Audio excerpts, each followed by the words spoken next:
पत्रकारिता 84 मध्ये सुरू झाली त्या काळातले ते आतापर्यंत जे सगळे बदल आहेत, या बदलाचा मी जवळचा साक्षीदार आहे.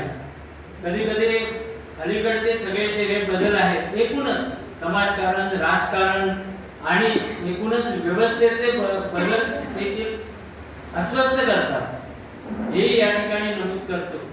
या बदलामध्ये आपण कसं टिकावं असा देखील प्रश्न पडतो.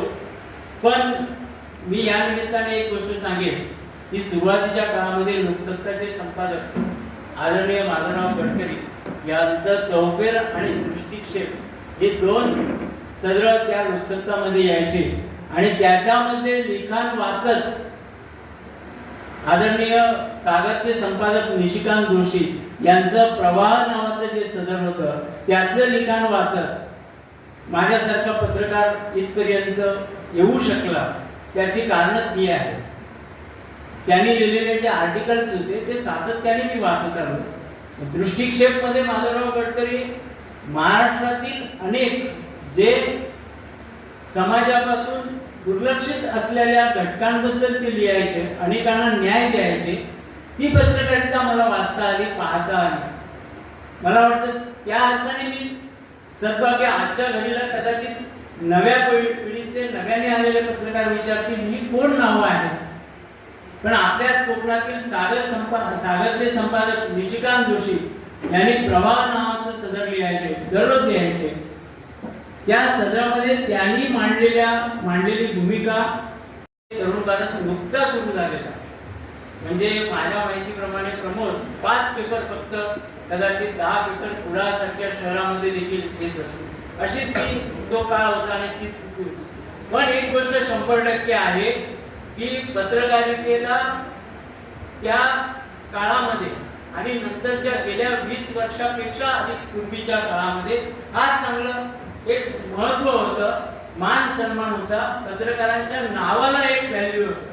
आज ते नाही असं मला म्हणणं नाही, किंवा आजचे पत्रकार जबाबदारीने पत्रकारिता करत नाही असं बेजबाबदार वक्तव्य मी या ठिकाणी बिलकुल करणार नाही. पण एवढं निश्चितपणे सांगेन की कधी कधी काय असतं, आपलं काय चुकतं ना हे अनेक वेळा दुसऱ्याने सांगण्यापेक्षा मला असं वाटतं, मी माझ्या व्यक्तिगत जीवनामध्ये काही गोष्टी ज्या सांभाळल्या पाळल्या, त्यामध्ये माझं काय चुकतं हे दुसऱ्याने सांगण्यापेक्षा मी माझ्या मनाला रोज विचारतो. रात्री झोपताना 5 मिनिटं मी विचारतो की आजच्या दिवसभरामध्ये माझं काय चुकलंय.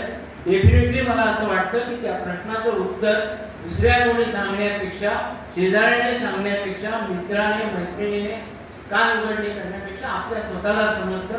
आणि त्यामुळे भले पत्रकारितेमध्ये मी शहंशाह होऊ शकलो नाही, पण डेफिनेटली संतोष वायनकर जी क्रेडिट लाईन गेल्या 35 वर्षामध्ये सिंधुदुर्गामध्ये राहिली आणि ती भविष्यातही राहील.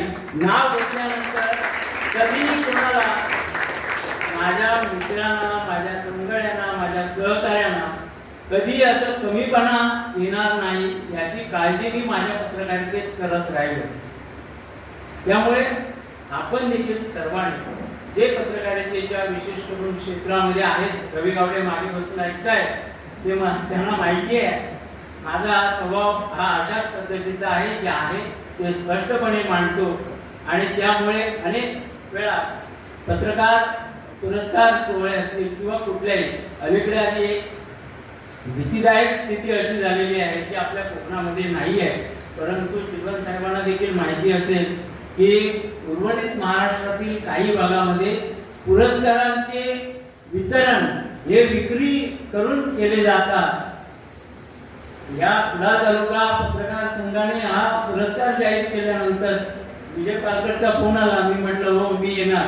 त्याची 2-3 कारणं होती. एक तर मी कुडाळचा जावई आहे, निगवण्याचं जावई आहे, त्यामुळे मला यायचंच होतं, ते एक नातेसंबंध आहे. आणि त्या व्यतिरिक्त कुडाळ तालुक्यातील जे पत्रकार, तालुका पत्रकार समिती जो पुरस्कार जाहीर करतो त्याला देखील एक वेगळं वेटेज आहे, वेगळं महत्व आहे. त्या अर्थाने मी या ठिकाणी आलो. मगाशी जे म्हणत होतो मी, पुरस्कारांची विक्री होती ही वास्तवता आहे. अनेक जण कधी कधी आपल्याकडे देखील बघा बातम्या घेऊन लोक येतात, किती पुरस्कार एखाद्या माणसाला मिळतात. किती मिळतात त्याला देखील अनलिमिटेड म्हणजे 50-100 थांबतच नाही. अरे काय आहे, कधीतरी आयुष्यामध्ये पुरस्कारांपासून देखील आपण थांबलं पाहिजे याची जाणीव आणि भान अनेकांना नसते. मग ते 10,000 5,000 देऊन शाल आणि श्रीफळ आणि एखादा मोमेंटो घेऊन इकडे येतात, आपण त्या बातम्या छापतो. ही वस्तुस्थिती आहे, हे वास्तव मला माहिती आहे म्हणून प्रकटपणे या ठिकाणी मांडलं. कदाचित काही जणांच्या मुळे कोकणची हानी होणार आहे आणि काय प्रदूषण होणार आहे, बिलकुल नको. पण त्या पलीकडे जाऊन देखील अनेक प्रकल्प असे आहेत. मगाशी सीओ साहेबांनी एक IT प्रकल्पाचा एक उल्लेख केला. मी सांगतो, माझा मुलगा देखील आज इन्फोसिसला पुण्याला आहे, नोकरी करतो. त्याला देखील पुणे नको आहे, खरं तर तिथली बजवतपुरी बिलकुल नको आहे. पण नाईलाज म्हणून असंख्य घरातली आपले बहीण भाऊ मुलं ही पुणे मुंबई सारख्या शहरामध्ये काम करतायत.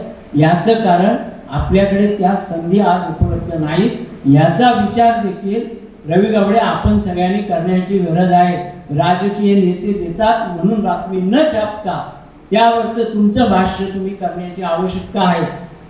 प्रत्येक वृत्तपत्राची भले एक चौकट असली तरी देखील एक त्यांची पॉलिसी असते. तरी त्या पलीकडे जाऊन जी संधी आपल्याला व्यक्त होण्याची, विचार मांडण्याची मिळते, त्या विचारांप्रमाणे आपण ती मांडण्याची आवश्यकता आहे.